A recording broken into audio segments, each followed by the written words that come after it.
Hi everyone!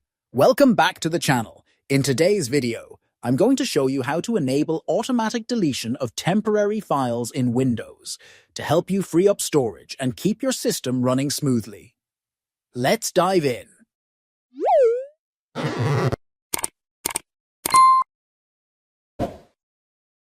The first thing we need to do is open the Settings app. Click right on Start Windows, then select Settings. Once you're in the Settings menu, click on System from the list on the left side. Then, in the System section, click on Storage. This will open up the storage settings where you can manage your storage and optimize your system. Now that Storage Sense is on, let's configure it to automatically clean up your temporary files. Click on Configure Storage Sense or Run It Now to open the settings. Next, under Temporary Files, you can specify whether you want Storage Sense to automatically delete temporary files that haven't been used in a specific number of days.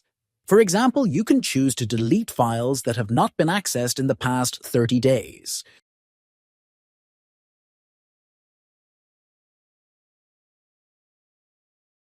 And that's it.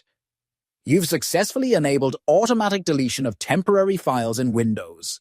This is a great way to keep your system clean and free up space without having to worry about doing it manually.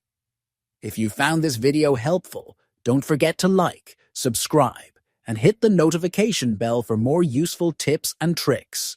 Thanks for watching, and I'll see you in the next video.